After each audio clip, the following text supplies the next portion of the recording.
أعوذ بالله من الشيطان الرجيم. بسم الله الرحمن الرحيم.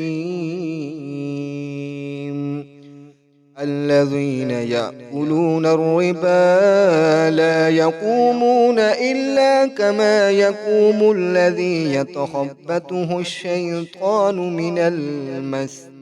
ذلك بأنهم قالوا إنما البيع مثل الربا